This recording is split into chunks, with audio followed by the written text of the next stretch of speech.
wimike Yesu Kristo mu buzima bwawe akubera umwami.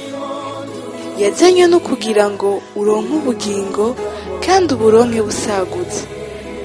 Ba mu ijambo rizana ubuzima, ubuzima bwawe bubeho buhinduka.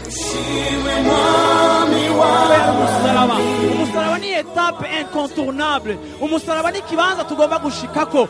Aho uri kuca hose nuti umwami ari kumwe nawe.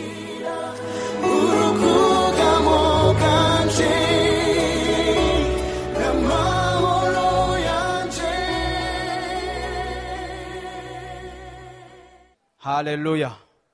Ndashaka twese dusemerere hamwe iri jambo turisubiremo, ijambo ryacu, ijambo riri mu majambo duhagaze ko cyane muri uno mwaka. Turisemerere twese n'amajwi yacu, n'uwo wese tutabanye muri iyi minsi sobanukirwe aho duhagaze muri uno mwaka. Haleluya. Washobora kuvuga uti nabo bamuneshejeje amaraso y'umwagazi w'intama n'ijambo ryo gushinga intahe kwabo, ntibakunda amagara yabo, ntibanka no gupfa. Turashobora gusubiramo n'akavorime ko hejuru, n'abadayimoni bavyumve, n'ikirere kivyumve, n'ingwara n'ibikugwanya byose bivyumve. Haleluya. Icatumye tunesha nico tugomba uno munsi muri kino gitondo kwatura n'akanwa kacu. Haleluya.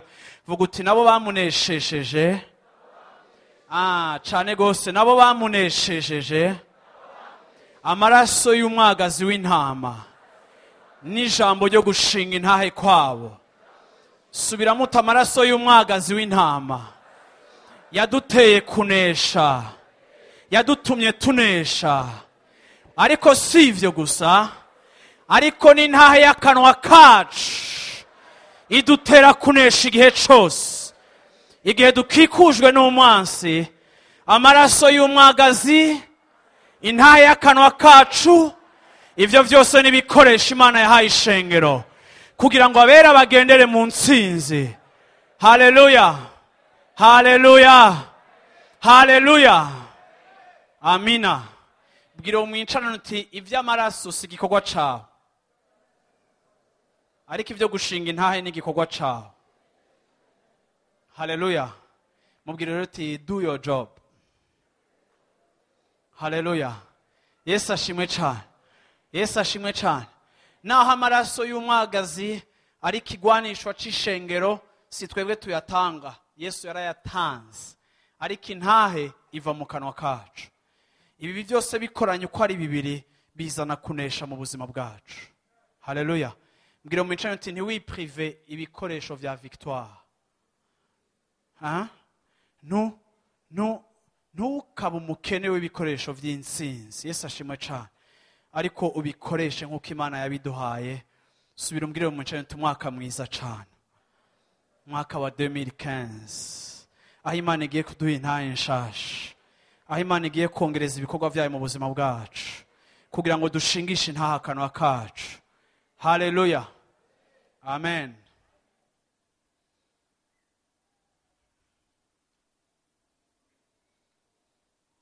No musi shaka kuvuga ngo ijambo rivuga ngo gushinga intahe bigomba kuba imibereho yacu, bigomba kuba style de vie yacu. Yesu ashimwe cyane.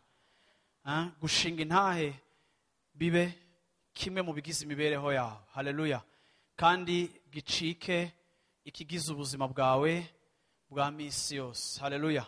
Ntihabure intahe mu kanwa kawe, ntihabure ishimwe mu kanwa kawe, nkuko de papa yadusomeye murongo muri Yesaya 63 avuga ngo nzokwamamaza ibikorwa vyawe kandi nzovuga ukugira neza kwawe gutangaje cyane. Haleluya. Ntitukabe abanyegeza, ariko tube muri babandi bamenyekanisha kugira neza kw'Imana, kugira ngo tureme ivyizigiro mu badafise ivyizigiro, kandi tureme ukwizera mu badafise ukwizera. Haleluya. Nukuri vy'Imana ikora muri mwebwe biraryoshe kumva rimwe na rimwe kurusha n'ubutumwa, kuko intahe n'ubutumwa bwashizwe mu bikorwa. Yesu ashimwe cyane. Rero kwa gatanu twarumvise intahe nziza z'ivy'Imana yakoze mu buzima bw'abantu b'Imana. Ndashimira Imana. iri jambo Imana yaduhaye muri uyu mwaka si ijambo rishasha utazi, ariko kandi uyu mwaka mu buryo butandukanye Imana igenda itwigisha kuri iri jambo, tugomba kwexhorta no gutera intege umukristo wese. Hari abasanzwe babikora, hari abatabikora, aho kandi dushaka gutera intege umukristo wese kubera amaso iki kintu. Yesu ashimwe cyane. Kubera amaso iki kintu, mbega mu buzima bwanje n'umuntu muri conversation, mu biganiro ngira n'abantu, ndi umuntu amenyekanisha ibikorwa by'Imana. Ndi umuntu ahora yitwararika kubwira abandi ivy'Imana ishobora gukora. Ndi umuntu ahora yitwararika kubwira abandi aho Imana yankuye n'aho inshikanye. Uravyumva? Kutanyegeza, gutangaza ibikorwa vyiwe vyiza, kumenyekanisha ibikorwa vyiwe vyiza. Uwo muntu muhura kwibarabara, umuntu mwicarana mu rugendo, uwo muntu mujana muri bus mugenda Kigali, uwo muntu mufatana indege muja kure, uwo muntu muri kumwe, uwo muntu akwegereye, mu buryo bumwe canke ubundi Imana izobaha ubwenge bwo kumenya gushinga intahe. Haleluya. Amen. Imana izoduha ubwenge bwo kumenya gushinga intahe, ariko kandi ndagomba kubabwira ngo akanwa kacu n'ibiganiro vyacu bigomba gushigwa a contribution mu kumenyekanisha Imana nziza twakurikiye. Iyo uri umukristo uri muri mode silence, iyo uri umukristo ahoze, uravyumva, abantu bakubona ukunda Imana ntibamenye igituma, abantu bakubona utumbera ivy'Imana ntibamenye ikiba, bakibaza ngo wapartena ku idini, bakibaza ngo ukunda idini ryawe. Ariko ndabizi yuko benshi ntimukunda amadini yanyu, ariko benshi muri mwebwe murakunda Imana yanyu kuko murafise aho mwahuriye n'ingene mwayibonye. None iki nibibaza ko ari igihe cawe cuko abantu batagira confusion, kuko Satani agomba kubwira abo hanze yuko twege turabaporoti, yuko twe dukundi ivy'abaporo. Satani agomba guha interpretation ishaka ryacu, Satani agomba kurishira ku insobanuro, abantu hanze bakadutahura nabi. Ariko ngenda kubwire ngo harageze kwigiha abantu badusobanukirwa neza yuko tudakunda system, ariko yuko dukunda uwo twahuriye mu butumwa bwiza n'ico yadukoreye. Hama bakumva yuko nabone bamufise ko access, bakumva yuko atambibe, bakumva yuko atari kibazo c'amadini, ariko bakumva yuko ari kibazo c'ubuzima bivaye n'ico twabonye, n'ico twanyoye, n'ico twakoze ko. Nico gituma mvuga ngo ndaguteye intege muri uyu mwaka gusuzuma iki kintu no kwakira uyu muco mushasha. Reka ndababwire abantu b'Imana, abizera barafise culture, abizera barafise umuco. Hari bituranga, hari bitugize, hari uko tuvuga, hari ivyo twemera, hari ivyo dushira imbere. Ivyo byose ni ibintu byitwa ivy'agaciro twahawe n'ubutumwa bwiza. Kuva tumaze kumenya nkuko ya ndirimbo yatubwiye tukamenya abo turibo, ico twagizwe kuba kirafise ivyo kiduhamagarira n'ubuzima tugomba kubaho. Kimwe mu vyo duhamagarirwa no kubaho ubuzima bwo gushinga intahe. Amen. Amina. Turi mu myaka igoye cyane, turi mu myaka iremereye cyane, turi mu myaka mibi y'ibihe vy'iherezo, imyaka ya confusion, y'ukuzazanirwa, imyaka umwansi akora mu nkomezi ziwe za nyuma, kuko abazikari za nyuma. Ariko kandi ndavuze ngo muri iyi generation Imana ikugira umu agent w'ubwami bw'Imana. Haleluya. Kugira ngo natwege tuzane opinion, tuzane icimviro gitandukanye n'ico Satani ariko arashinga. Haleluya. Muntu w'Imana arafise aho ahagaze, muntu w'Imana arafise ivyo yemera, muntu w'Imana ntagira, muntu w'Imana ntiyinyegeza, muntu w'Imana ntanyegeza ukwizera kwiwe. Kugaragaza ivyo wemera, gushinga intahe ivyo wemera, si ukwishira hejuru, ariko umuntu w'Imana agomba gukonkerisa.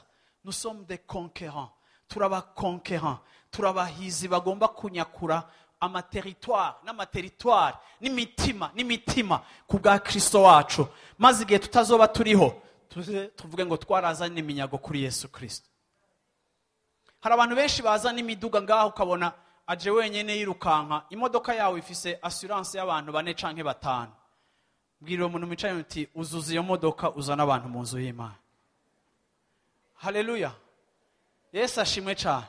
Mumbwirire ofisi yo modoka, tuzuza iyo modoka ntuze wenyene. Uza wenyene unyaruka, ntuceregwe, ntubure parking nziza. Ico kintu kikwatiha. Mbega urisirika atawundi muntu agikeneye, wo kwinginga ukamuhitana mu gatondo, ntanakoresha igitoro ciwe, ukamwigorera naho yo gucereza gatoya, ariko ukaza umuzanye, ukavuga ati Mana ndamugusavye uyu mwaka, uyu muntu mumpe canke aba bantu nubana. mufise ingo ziriko zirasambuka mu miryango yanyu, muraja mu gipindi mukaganira ngo kandi ngo uje mukubise umutwe ngo ya ngo niwe yatanga kumukubita ikonongo igacika conversation, uravyumva? Ariko nimubaza abantu bangahe baje mu rushengero bameze nk'abiyerereza canke batumiwe batazi igituma baje, bagahura na Kristo bagacakira, kuko hari umuntu yamubwiye ati ngo ndagutwara ahantu, ariko muragenda mukabatwara ahantu mukabumvikanisha mukagira amakonseil ya famille, ariko urabizi yuko famille zirafise aho zigarukira, ariko umuntu wenyine atagira imbibe mu mitima y'abantu ni Kristo Yesu. None kuko imwemera mukagira parcours y'amasolution yose ari possible envisageable sauf Jésus. Bwira umwicaranye uti ni mwaka wawe wo gushinga intahe.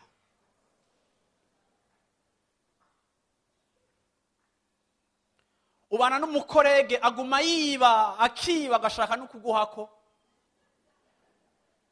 birakugora birakubabaza, ariko ukora iki kugira ngo amenye igituma wowe ufise frein imbere y'ico giceri kandi ukenye nkawe, ariko ugashobora kuvuga no? Nikiye kigushoboza kuvuga no? Mbega sigihe cawe cyo kukimupresenta kugira ngo nawe natumbere uwo mwami wawe? Uramucirira urubanza mu mutima ngo ariba cane, ariko nta solution uri kurazana. Kandi Imana ntiyatugize abacamanza ku mahanga, ariko Imana yatugize abakiza, abazana agakiza ku mahanga, abavuga kugira neza kw'Imana. Imana ishobora kubohoka. Reka ndabwire abantu b'Imana, mukikujwe n'abantu benshi mu miryango yanyu badashobora guhindurwa na mpimba, badashobora guhindurwa na polisi, badashobora guhindurwa n'ikintu na kimwe, bakeneye Yesu. Haleluya. Wazi imiduga yose iri muri iki kibanza gushika nahajya anya, mwese muhitanye abantu babiri canke abangana na assurance mufise, ariko birantangaza. Uraza abantu muza guhitana après-midi mugiye kuri saga. Bose bateba ngo tugiye ngo tuza turi hariya anya. Ndaguhitana. Wowe nta problem ndaguhitana. Ukagira urutraje, ukamusanga iyari kugira umuzane. Mbega abandi muja he? Ni muracaja kuri saga. Uravyumva? Nahantu nkaho basi mumvise aho nashatse kuvuga. Uravyumva? Uduprograme tw'ibrochette two hagati mu ndwi. Amayinite yawe naho basizeko 42 francs. Abantu bose uraterefona, allo, turi kwa Razia. Uravyumva? Turi hehe? Turi kwa Gerard. Uravyumva? Invitation zindi turazi kuzigira, ariko nituzi kugira invitation à la croix. None nimubona yuko ari phénomène iri diabolique ituma dufise ishaka mu bidafise akamaro, ariko tukagira ishaka rike mu bifise ico bimariye abantu. Kandi urakijirijwe, sindi ko ndakubwira ngo ntukirijwe, urakijirijwe, ariko urafise faiblesse yo gutumira abantu mu nzu y'Imana.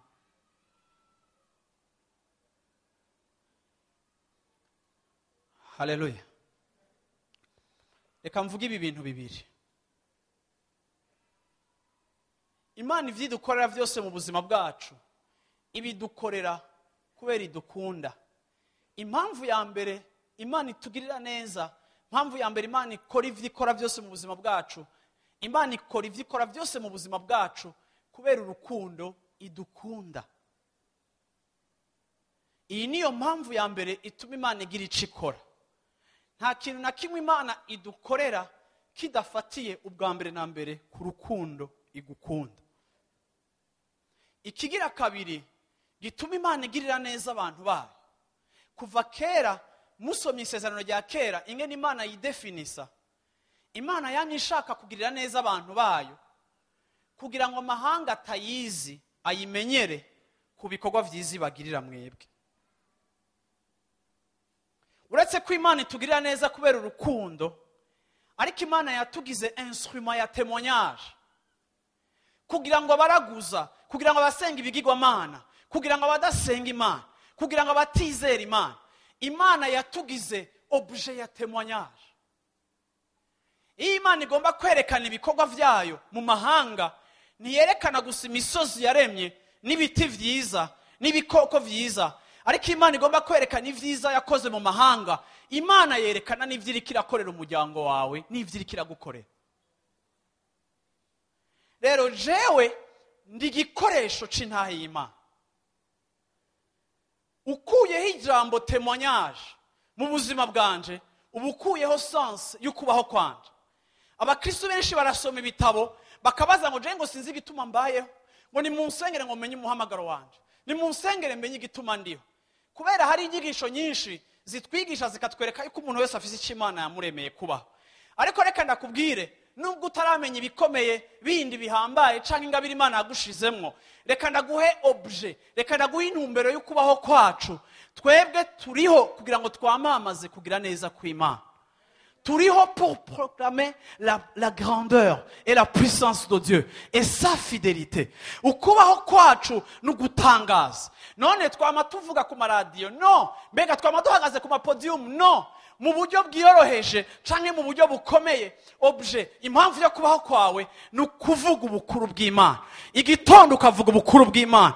Nk'uko inyoni mu gatondo zivuka zitangaza kugira neza kw'Imana, zikavuga ukutangaza kw'Imana mu majwi yazo twe tudasobanukirwa, niko natwe mu mahanga yose, mu moko no mu biwacu ntituzocereza. Igihe bazogutuma ko guresolve ikibazo muri famiye y'iwanyu, bakavuga ngo vyagoranye kuko bakubonye uri umushinga nawe uri umuntu w'Imana, uzumenye yuko Imana iguhaye opportunité, Imana iguhaye occasion unique, aho uzovuga uti ko bifatiye muri iki kibazo, reka nande mvuge yuko hari umuntu nkuko wa mukobwa atavuze vyinshi, abonye na Mana ariko ariyagaza imibembe, ntiyavuze ibintu vyinshi, nta predication, ariko yaravuze ngo iwacu hari ibibazo biza mu kazi, mu miryango yacu, Imana ikaduha opportunité yo kuvuga ngo iwacu. Ntitusabwe kuvuga vyinshi, ariko tugomba kuba nk'amapoto ya indication, tugomba kuba nk'ivyapa, juste ukavuga ngo iwacu. Bakakubaza ngo hehe ngo imuramvya? Apani muramvya, ndafise nature nshasha, ndafise akaranga gashasha, ndafise identité nshasha, ndazi uwo ndiwe muri Kristo. Iyo mvuga iwacu si géographiquement parlant, ariko iyo mvuga iwacu biri connecté ku cakoretse mu buzima bwacu. Iwacu hari Imana, iwacu hari Imana ishobora, iwacu hari Imana ikora. Reka nakubwira igihe cyose uzokwereka abantu Imana, uzobutumye Imana ihaguruka kugira ngo iherekeze témoignage yawe, kugira ngo ntukogwe n'isoni igihe wagararanye nayo mu gihe kigoye.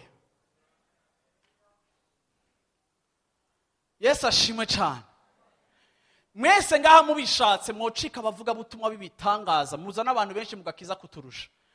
Ubushakashatsi buravuga yuko abakristo benshi mu mashengero batinjizwa n'abapastor, abakristo benshi mu mashengero binjizwa namwe. Mwe muri bikoresho vyiza byo kuvuga ubutumwa rimwe na rimwe kurusha uko twe turi. Kuko uri mu mibereho yabo ariko warizeye, ufise ibibazo nk'ivyabo ariko ntiwivanga. Twebwe abantu bakwa kwibagaza ko turova mu ijuru, ariho dutaha tukaza kubapresha tuvuye mu ijuru. Musi umwe umuntu yarambwiye ngo uno musi ngo wari kurigisha kuno musi ngo wakurigisha ngo wari wuzuye ubwiza bw'Imana. Ngo nca ndabona yuko umaze iminsi 3 wisonzesheje. Yo nande nari impaze. Hari igihe abantu bibaza ngo twe hari ubundi buzima tubayeho bwa misi yose, ariko ngenda nakubwire ngo n'ubuntu bw'Imana tu. Bwana sifesa. Yesu ashimwe cyane. Yesu ashimwe cyane. Ni wabona ubwiza suko gusa nisonzesheje, ariko kandi ni faveur y'Imana. Yesu ashimwe cyane. Ariko hari ukuntu abantu batubona, uravyumva, murambwira n'abantu, singunda n'umuntu ampresenta mu bantu ngo pasteur, kuko ubwiye abantu ngo pasteur baca bifata, bagatanga control amajambo ukuntu bavuga. Ariko iyo ninjiye mu bantu ntumpresente nka pasteur ukavuga utitwa Marc, abo bantu turaganira tugakundana bakanyimvamwo, bagaca bahereza bumva ko ndi umupastor. Uri umupastor? Urangora umupastor ameze gutyo honye, ngo usengera hega hewe, urusengera ngo mutangura sangapi ngo nzoza. Yesu ashimwe cyane. Haleluya. Kuko iyo ukubise kugoro etikete, ntawuza abapastor yahuye nabo uko bameze, ntawuza abamukuyemo amaso, abamwambuye ibirato, ntawuzi agatangura kwigira ikindi kintu atari kugira ngo ntacumure. Uravyumva kareka kuba naturel. Ariko iyo tuganiriye utanzi, uraba wewe nkamenya aho gwaye, nkamenya naho ntangurira, uraza kumenya yondiwe later, but already twamaze guconnecta, ndashobora kubandanya na wewe. Yesu ashimwe cyane. Haleluya. Bwira umuntu nshaye ndakwifurije kuba umuvuga butumwa bwiza w'ubutumwa bwiza. Haleluya. Yesu ashimwe cyane. Yesu ashimwe cyane. Mu gusubira mu vyagezwe hari igihe kigoye cyane, aho Bibiliya itubwira kubijaye n'indirimbo ya Mose. Indirimbo ya Mose, ubiravye Mose yaririmbye indirimbo, bayita indirimbo ariko contrairement y'indirimbo ya Miriyamu baririmbye bahejeje kuja ku kiyaga gitukura, yari indirimbo Mose yaririmbye atanezerewe.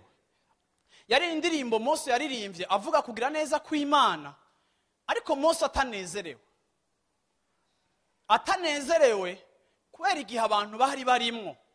Cari igihe abantu batacumva ivy'Imana, bagatangura kwifatanya n'izindi systeme, no kwifatanya n'izindi mana. Ngena babwire ngo iyo hariho absence ya témoignage, uravyumva, abantu birabibagiza yuko hariho kugira neza kw'Imana. Abantu bararondera ikindi kintu bo kwizigira kuko batariko barumva ushinga intahe. Abantu bararondera ikindi kintu bo kwisegura mu buzima kuko ntibariko barumva intahe y'igitandara kizima abantu bisegura ko ubuzima bwabo bukagenda neza. Rero iyo muhoze canke iyo mucereje cane canke iyo munyegeje kugira neza kw'Imana, hariho abantu baba bariko baraca mu bibazo, ariko kubera ko utaradeprima canke kubera ko utarasara, kubera ko ufise amahoro kandi ikibazo cawe ari cinshi, nuko hari Imana izi gusanga abantu mu muriro ikicarana nabo ikabakuvra.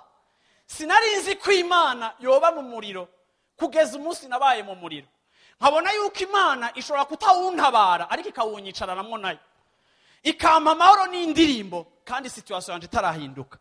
Hari abantu benshi bariko baranywa inzoga nyinshi banakenye kugira ngo bibagire ibibazo vyabo kuko badafise Imana yicarana n'abantu mu muriro. Iyo uvugiye uwo muntu tuje mfise ikibazo nk'icawe, ariko kandi sinkeneye ko Satani anyiba udufaranga twande nsigaje kugira ngo ndemeshwe, ariko Imana yarampaye amahoro muri iyo situation.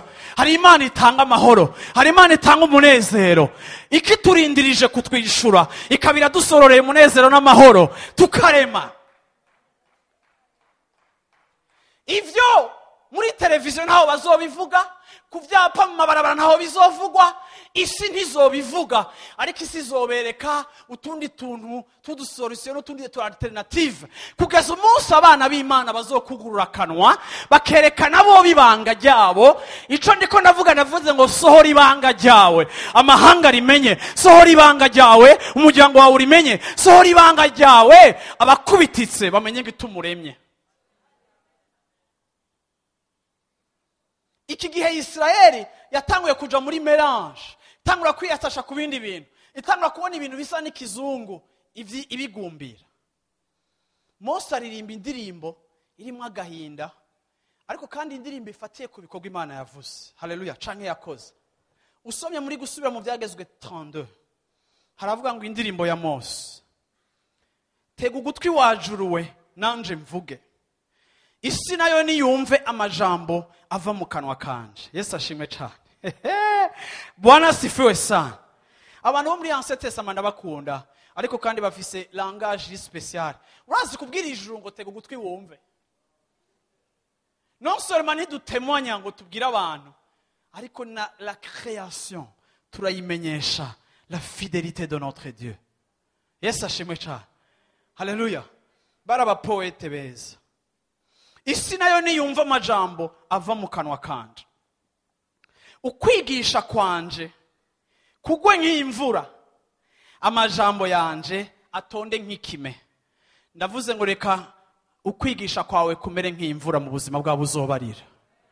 Urashobora kuvyakira. Yesu ashimwe cyane.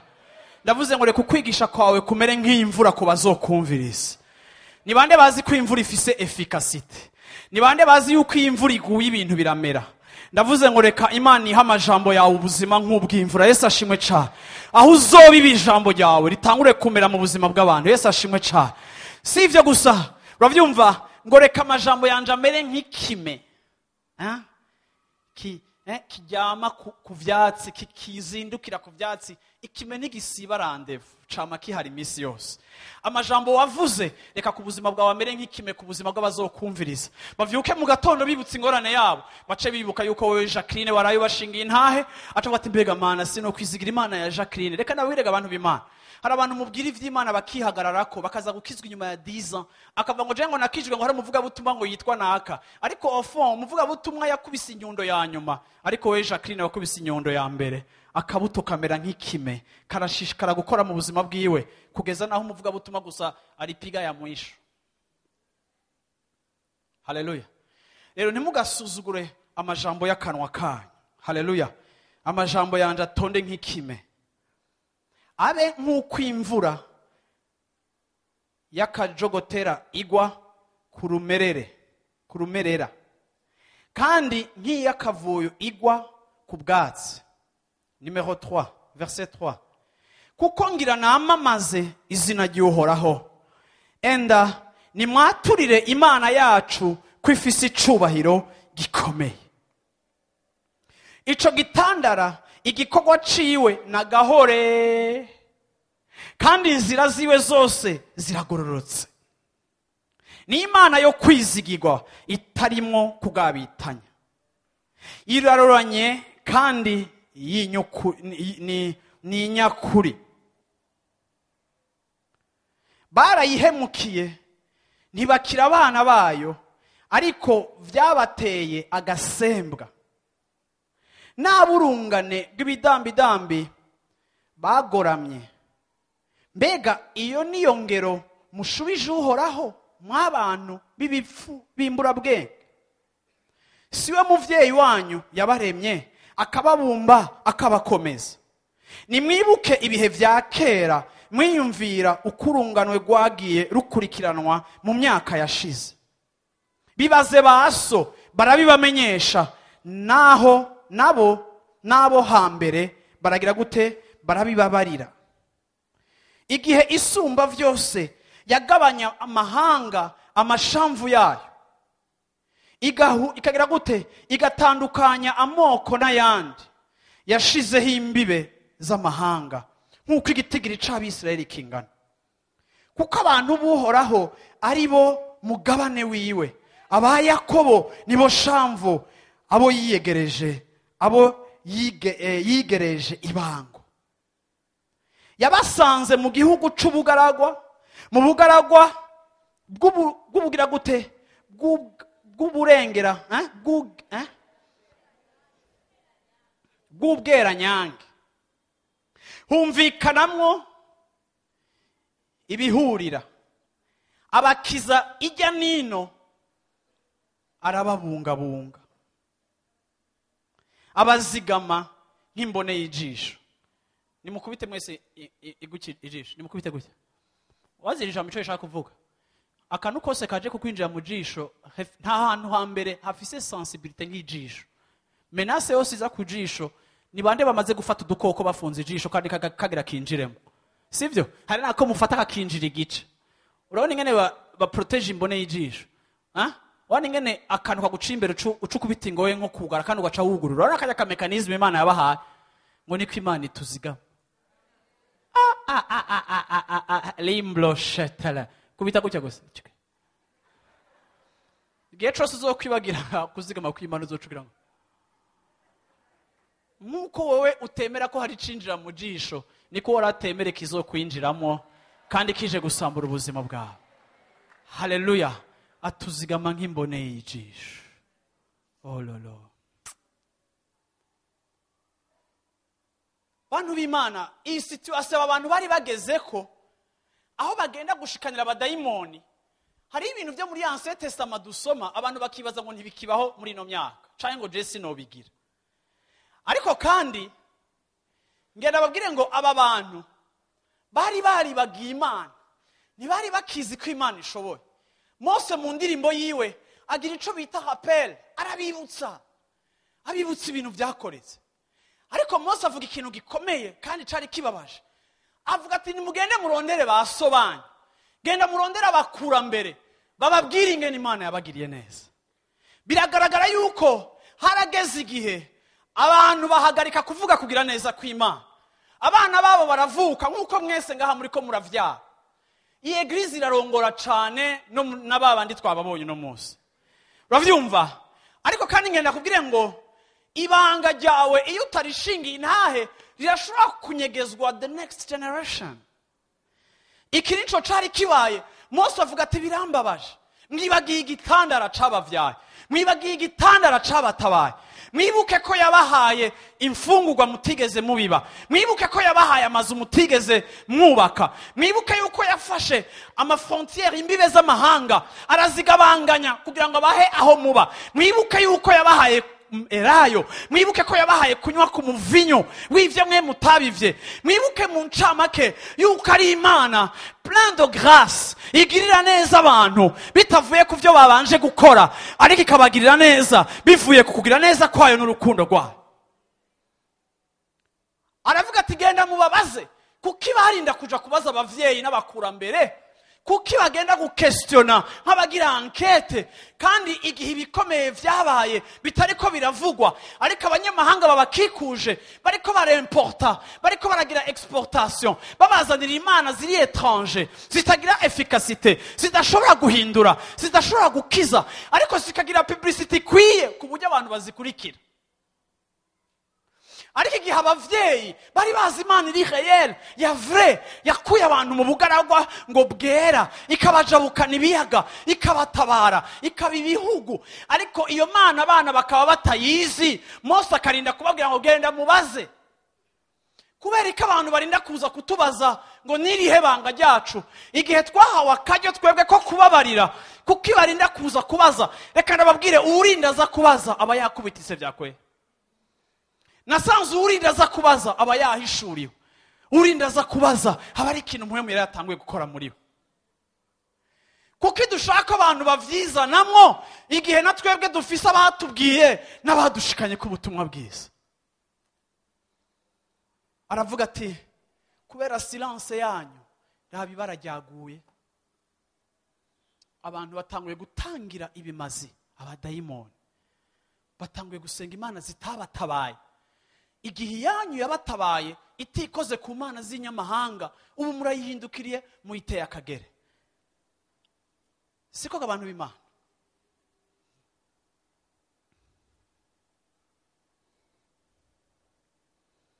Ndashaka usubire nyimanje umurongo wa 3. Vuga uti kuko ngira namamaza izina ry'Uhoraho. Bivuge cyane. Kuko ngira namamaza izina ry'Uhoraho. Enda ni mwaturire Imana yacu kwifise icubahiro gikomeye.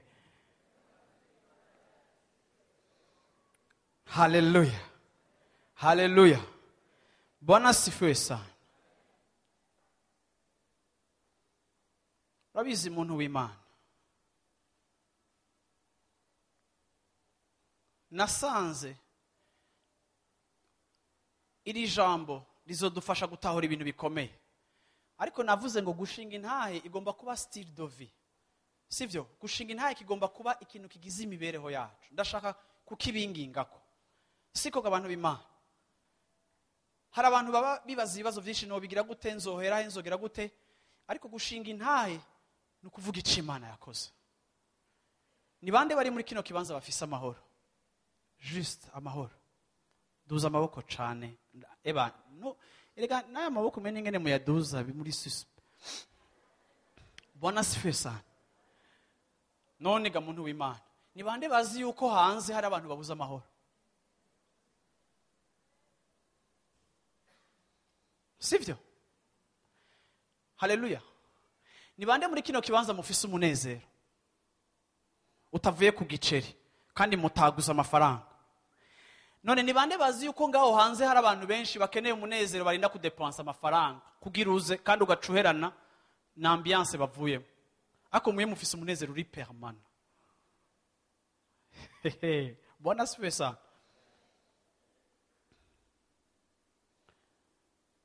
Ndashaka kuvuga iki kintu dusoma uyu murongo wo muri Yohana Jean.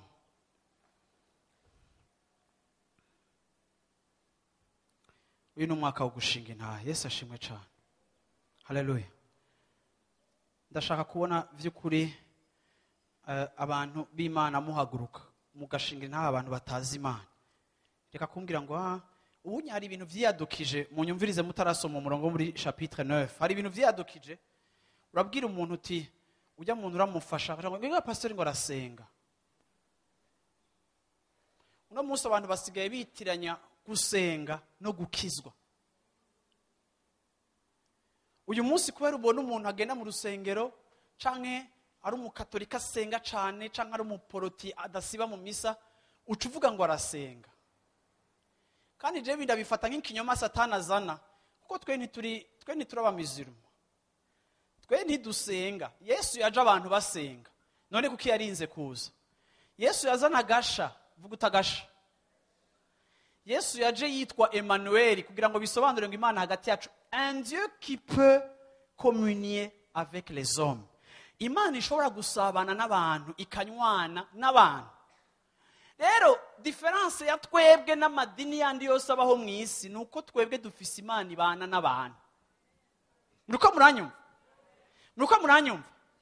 Ibi turiko turavuga nibijanye no gusenga. Haleluya. Oya, si gusenga.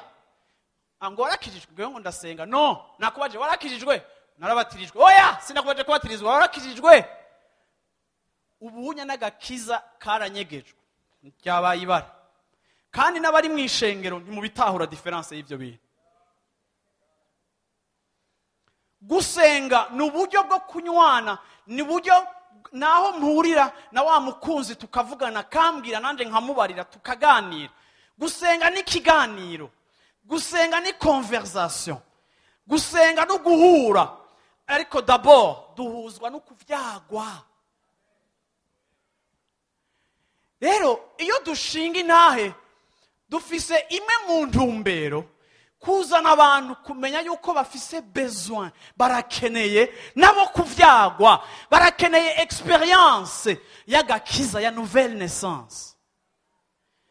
Reka gukangwa n'umuntu ko asenga, ariko mumbarize mbega wowe waranywanye na Yesu? Ushaka kugira strategie ubibaza uko bibaza. Twekera twaranka kuvuga ijambo ryo gukizwa ko twari tukijwe muri movement, hari ibintu by'igipentekote tudakunda, tukaca rero twigiranye n'abana bo mu gisagara nyene bakijijwe. Ngo warakijijwe? Ngo je suis sauvé. Mu Gifaransa bivugika neza. Haleluya. Mumbarizo tuvyita gute? Uko avyita kose, ariko tugomba kumenya mbega hari ikintu cakoretse indani muri uyo muntu. Bantu b'Imana. Sivyo? Sasa mufasha abantu, nimukangwe n'abantu ko basenga, ariko mukogwe ko nabakijijwe. Kuko muri ubu bukene bwa Bujumbura abantu bose barasenga. N'usenga igiti ariko aragisenga neza ubu. Uravyumva? Gukubitika abantu barimwo kubatuma baraba ico bafata, n'abaraguza baraguza cane, naho woja kubaza abapfumu ubaronka menshi kurusha yo baronka imbere. Et ikibazo si pratique, ikibazo ni qu'est-ce qui s'est passé? Hama gifise inkurikizi yo gusenga. Amina. Inyoni iratabiriye hariya. Yesu ashimwe cyane. Haleluya. Yesu ashimwe cyane. Ni bande bazi ko Yesu yishwe n'abantu basenga? Duza amaboko. Kumenga ntabyo muzi. Yesu yishwe n'abantu basenga. None bamwiciki kandi basenga. Ikibazo rero si gusenga, ikibazo ni igikoreka indani mu bantu. Ndabipfurije ngo hagire igikoreka d'abord mu buzima bwanyu, hama mu gishingira intahe. Kuko abantu b'Imana, bya bibazo byose dufise yuko abantu bagenda bagira ama publicité ama église yabo, nuko d'abord hatacabaye muri mwebwe. Je sinkeneye kuvuga église mvamo, nkeneye kuvuga Yesu twahuye. Kuko Yesu ari important kurusha église, no kwimuka nkava mu Burundi no sengera handi, sivyo? Sivyo? Rero nta alliance tugirana n'ishengero, uravyumva, ariko tugirana alliance na Kristo. Ariko nimba atacakoretse muri wewe, uzobwira abandi ibintu bifata ibindi bintu by'umubiri biragahera mu izina rya Yesu Kristo. Ariko Imana ihocrute ingabo zishasha zizi gushinga intahe, zifatira ku bintu biri essentiel. Reka nakubwira, sinkeneye kugirira publicité live center kugira ngo abantu bayizemwo, ninaza n'ubuzima bazoza. Kuko isi keneye ubuzima. Ariko twebwe ico tugirira publicité ni Kristo wabambwe akazuka, kandi akaba yabikoreye twebwe. Uwo niwe tubwira abantu.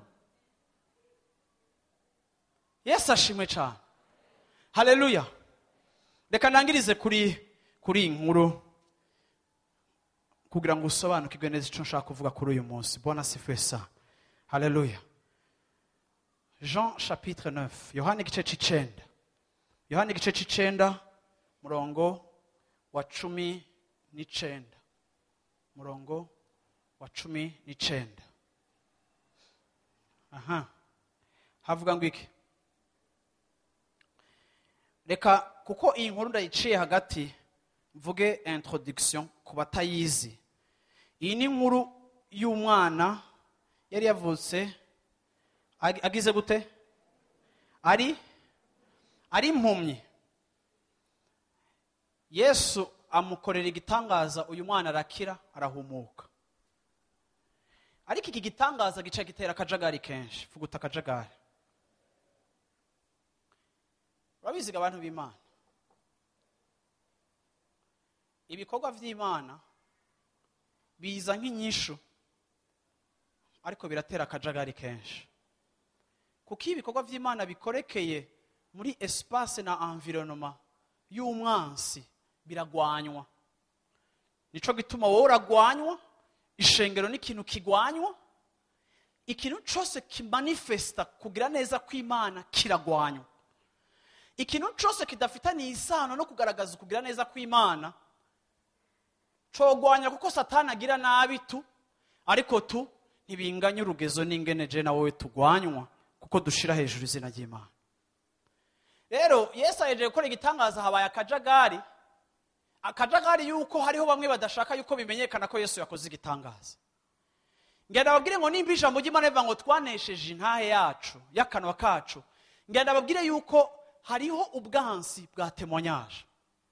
Muranumva abakristo benshi bambwira ngo pastor guje ndafise intahe ngo ndafise amasoni. Ngenda gutumirire muri uyu mwaka ngo uyo mudayimoni w'amasoni akuve ko mu izina rya Yesu Kristo. Kuko nta kintu na kimwe kigomba kujustifia ingene ibikorwa vy'Imana binyegezwa igihe bihari. Igihe wasenga ukaririra Imana n'umutwaro warawutanze, ni wanyegeje ko ufise ikibazo. Ariko igihe wishuwe ni unaniwe gushinga intahe. Ngenda kubwire ngo umwansi igihe cyose twibona muri Bibiliya, igihe cyose Yesu yakora igitangaza harabaho problem. Kuko témoignage yarasakuza igacika ingorane. Urabizi Yesu ataramenya yuko n'igihe cyo kuvugwa kwiwe kitaragera, yarakora igitangaza akabwira n'abadayimoni ngo ntimubivuge. Akabwira n'idayimoni ati ntimubivuge, kuko yarazi yuko intahe yiwe ija habona hakiri kare, ataraheza gukora ico akora bishobora kubera obstacle. Uravyumva ubutumwa bwiza, ariko témoignage igihe cyose irafise ikibazo ishobora kuza. Uyu mwanditsi w'Ivyahishuro Yohana yavuze ngo bamushinesheje intahe y'akanwa kabo ngo ntibatinya no gutakaza amagara yabo, baba biteguye no gupfa. Ngenda kubwire ngo témoignage, gushinga intahe birafise ikiguzi bidusaba. Iyo ugomba guhagararana n'Imana, iyo ugomba kugendana n'Imana vya vrai, hariho ikiguzi bigusaba, kuko Satani azogerageza uburyo bwose akuvane muri iyo position yo guhagararana n'Imana, kuko adashaka abahagararana n'Imana. Rero kumbwira ngo vyakugoye gushinga intahe nta gitangaza kirimo, biragoye. Ariko mpwemu yaragiye kugushoboza ni waba witeguye. Ntidukoresha inkomezi zacu, ariko ni wadushoboza. Haleluya. Rero kuri uyu murongo wa 19 nasomye, barabaza bati mbega uyu ni umwana wanyu? Babajije monsieur madame. Rero ndakunda amateatri, turafise groupe ya teatri, ndashaka umugabo n'umugore baze ngaha aca haza n'umwana akuze afise imyaka 10 aba volontaire. Ntimurinda kuba muri messe. Ndashaka monsieur madame for the real. Bakweri nduhave dufatanya abantu atari ngaba bari imbere yanje kweri monsieur madame. Bona sifesa. Ndashaka rero umwana adakuze cyane aze hano hantu, siko? Umwana akuze afise imyaka umuhungu wa 17 ans. Umuhungu afise 17 ans. Oya, uwo ni umwana w'umutama ntazi yo. Avyumva mu izina rya Yesu. 17 ans. Haleluya. Sasa Yesu ahuye n'uyu muhungu n'impumyi vrema, sivyo? Ntabona.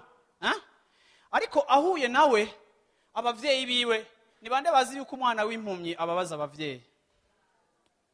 Barababwiye ngo ivyo nivyo yavukanye ntazokira. Uravyumva? Ariko kandi vuga uti barasenga. Burya rero iciza c'abantu basenga nuko bari hafi ya realite y'ivy'impwemu. ni ukuvuga ngo amakuru baronka arashobora kubatera kwizera ibyokoreka. Aba rero barasenga, Yesu arashitse tu bavyumva, arababajije umwana none yavutse ameze gute, dufate ko yababajije sivyo, yavutse ameze gute, bwate wumva arafatanya aragize gute, bakamupanura amaso bikanka, bavyumva. Ariko kandi Yesu akora ku maso y'uyu mwana, uyu mwana arakira. Ni bande bibaza ko abavyeyi baryohewe naho mutabibona babimanifesta. Bavyumva, bararyoherwa cyane, barakogwa ko. Sasa abakristo barakogwa ko cyane y'ibintu nyene bikiri muri chambre. Yo Erika arakize. Imana ihezagire mama Believe yadushinga intahe vendredi y'umuhungu wiwe inyuma y'imyaka 6 yabaye ikirumbo, ariko yarayakijijwe mu mpera z'umwaka, arahagarara ngaho arashinga intahe, sivyo? Imana imuhezagire cyane. Rero aba bavyeyi rero bagira bakine hore mbi, uravyumva, umwana wabo arakize, Yesu aribandanirije, haca haza abafarisayo rero bari bambaye nkujya kwa de papingo rero na uravyumva.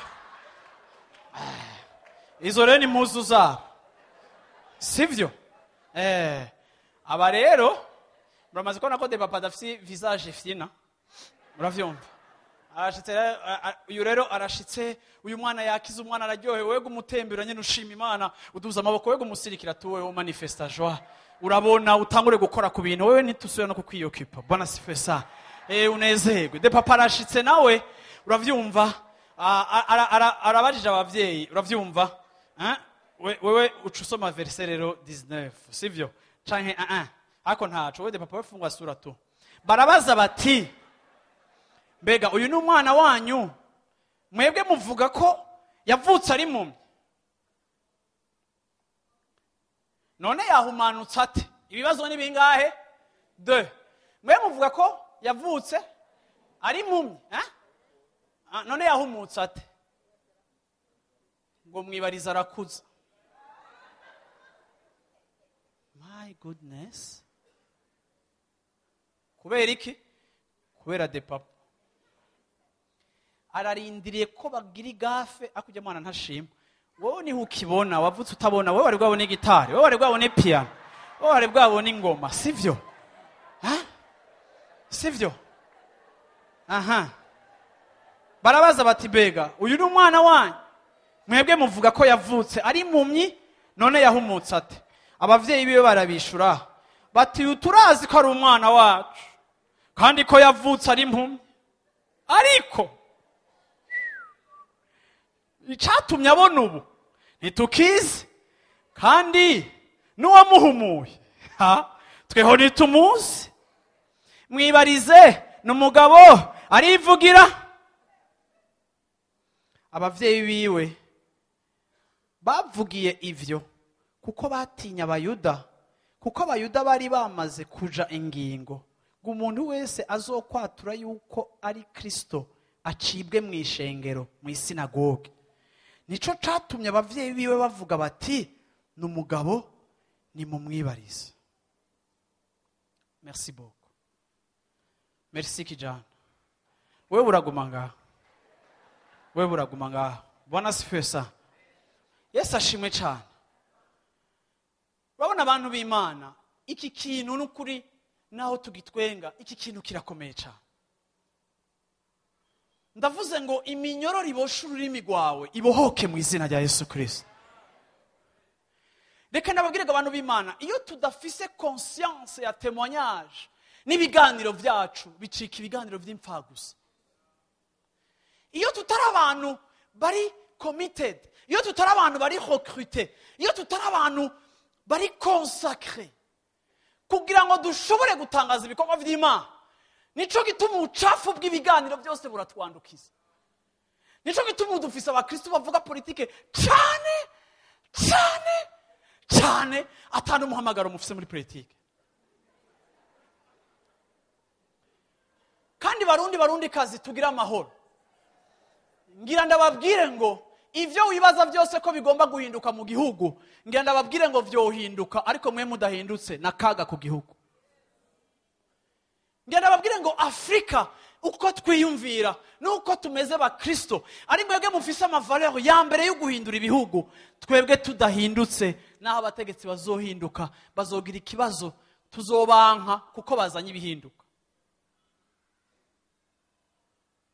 Rero hari ibintu dushira ku mwanya munini cyane, Satani akaba aratwivye ivyo twoshira ku wundi mwanya munini cyane. Reka munyumvirize vuga iki kintu bantu b'Imana. Urabona Bibiliya ivuga ngo aba bavyeyi barabonye umwana wamukijije, barabonye ko ari Yesu yamukijije, barabonye ingene yabikoze, ariko birabagora cyane kubahuka kwatura Yesu no kugira neza kwiwe, kuko batinya ko system ibadawa, kuko batinya gutakaza ikibanza. Bantu b'Imana, shengero ry'Imana ngenda babwira ikintu gikomeye. Twebwe identite yacu ya mbere si umugambwe jewe mvamo. Ko mundaba ntawo mfise. Bona swesa. Reka nakubwire identite yanje nshasha saho nkomoka mu buryo bw'umubiri. Identite yanje, akaranga kanje saho nsengera. Akaranga kanje ikintu ca mbere kikagize nuwo twanywanye. Kuva nakiriye Yesu ngo herabi vya kera byose bigize gute? Birarangiye. Nukuvuga ngo mu yandi materme ivya kera byose biratakaje muri ordre d'importance. Mu buremere bw'ibishigwa imbere ivya kera byose apana ngo bisigaye bike ariko birarangiye. Eheraba byose bicitse bishasha. Mawe izina rishasha, mawe akaranga gashasha, mawe Imana minduwe uburyo bwanje bwo kubona ico ndico. Turafise ikibazo gikomeye mu ishengero ryo mu bihe vy'iherezo. Naho wowe unyumviriza udasengera muri live center ubikurikirana, iki si kibazo c'abasengera ngaha, ariko iki ni kibazo, ni crise mondiale ya eglise. Aho eglise idashobora gushika ahantu hakwiyeho guhindura abantu mu buryo bw'inyumvire yabo, ku buryo abakristo bambrasa la nouvelle identité.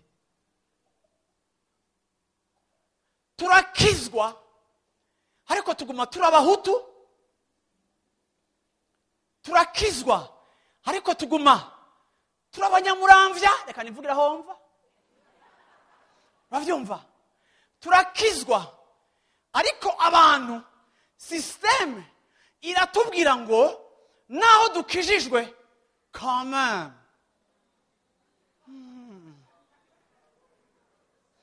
ugaca usanga ubu dufise abakristo basigaye bafise ama option. Dona uko wapi?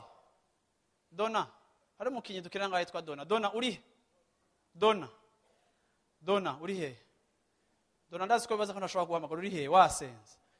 Abajwere mu ndabira aho Dona yicaye. Ndamubuze sintangiye example. Swat. Reka basi ndabivuge gutya. Uyu mujwere dukinana yitwa Dona. Twe dukina samedi 6h du matin, 6h30. Niho equipe yacu ikina umupira. Turatumiye abagabo bose bashaka kugabanya. Twaragize equipe yabo nabone ko nibaja mu yacu z'aba professionnel. Uyu muhungu naramwimviriye ko akina ama poste yose. Yaje gukina kuri terrain, yaje gukina uravyumva. Ejo namwaje ngo musukina kuri poste ye. Ashaka akina mu igori, ashaka gukina muri defense, akina hagati, agakina n'imbere, zose arazikina. Sasa no musi navyibutse numva umenga Imana impaye igicapo c'abakristo bakina ama poste yose. Uravyumva? Ubu dusigaye dufise abakristo bakina ama poste yose. Iyo hageze kwaba umudandaji umenga ashaka ngo shango naho ngo dukije ngo turabadandaje. Nuko umenga hari igihe twambara identite y'ubukristo, hama hageze ko tuja kugwanira ivyashara yo tuzimba abantu canke ni tudeclare impôt, uravyumva, canke tukagira ubundi bubandi tukaduza ibiciro tugaspekura.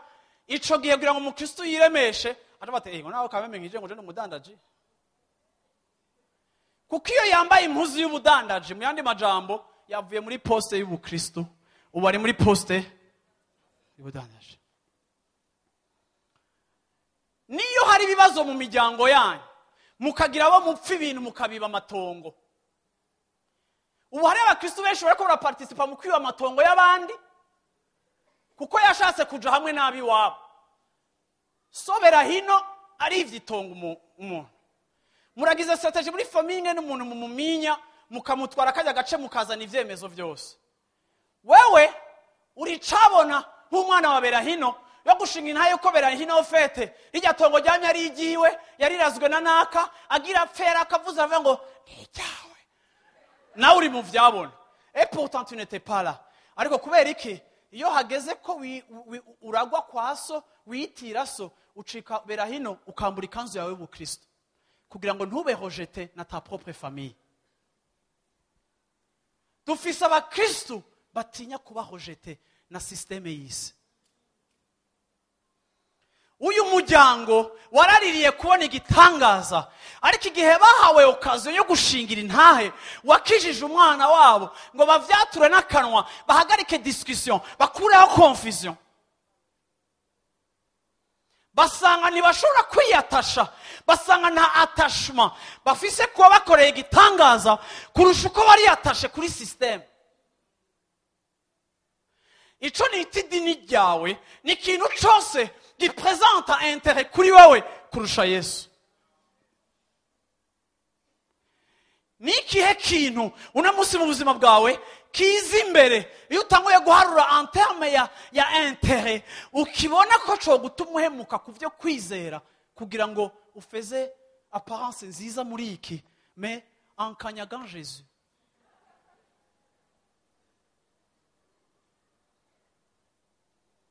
Gira abantu mucyo ati musubire kumuhonyora. Mumbwira abantu tunusubire kumuhonyora. Ko mutinya kubivuga umenga muge tunusubire kumuhonyora. Bantu b'Imana. Bwana asifiwe sana. Yesu ashimwe cyane. Uyu muryango barabiravye basanga hako gucigwa mu isinagogi kuko bari bazi ibihano ubucibwa ubushingira intahe Yesu Kristo bamuha. Baraba ordre, baraba urutonde rw'ibihano, baravuga ngo hakumva muri iyi system. Reka Yesu ndamunyegeze gato. Uravyumva? Bibananira kuvuga ko atari Yesu, ariko bibananira no kuvuga ko ari we. Nabaramwishura ati ninde? Yesu aramubwira ati wamubonye kandi niwe muri ko muravugana. Nawe ati ndizeye mwami.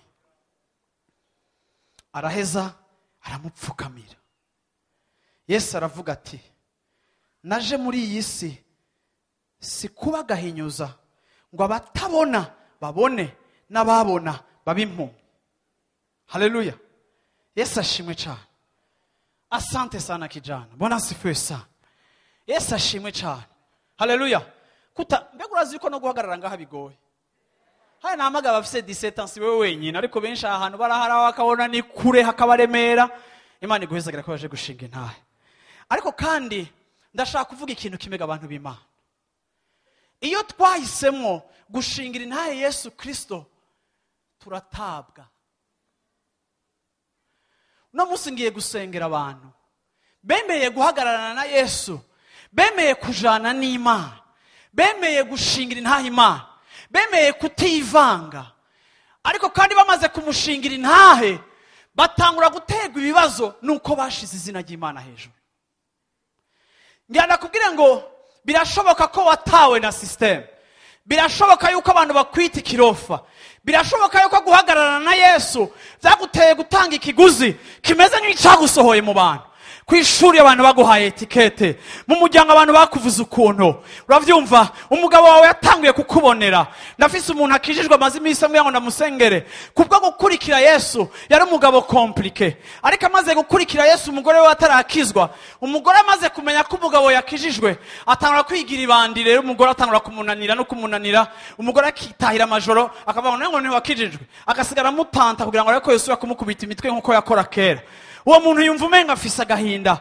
Ariko kandi ngenda kubwire ngo naho umenga systeme y'isi iradekuraja gukurikira kwacu Yesu Kristo, ngira ndakubwire ngo nk'uko uyu muhungu Yesu yamurindiriye akaja kumutegera, ngira ndakubwire ngo nta na rimwe Yesu azotereranya wamushingiye intahe. Iyo uhagararanye nawe niyo abantu bagutererana, ariko we azoza gusange akuremesha kubwire ngo naho bagutaye ndi hano kubwawe, ndagomba kujana nawe we wopfa umutabwa nabo ariko je nkakugira. Ejo bundi numvise intahe y'umukristo ngaha muri eglise, yashinze intahe idasanzwe, ayishinga ari hagati mu ndwi muri 2013 muri janvier canke février, igihe isoko ryasha. Ashinga intahe muri serire y'iwabo, ashinze intahe muri serire y'iwabo. Iyo somene nyene bavyuka mu gatondo babwira ngo isoko ryahiye, rihiramo n'ibintu vyiwe byose, atakaza amafaranga menshi. Amaze imyaka irenga kuri ndwi akorera mu isoko, ibintu vyiwe byose biheze. Ari muri ico gihe atangura kubona ukuntu yashinze intahe, arimva ati nabona ashingiye intahe ngene Imana yampereye umugisha muri irya soko, none ubu rirahiye. Agira confusion. Bantu b'Imana ashaka ko mutahura iki kintu.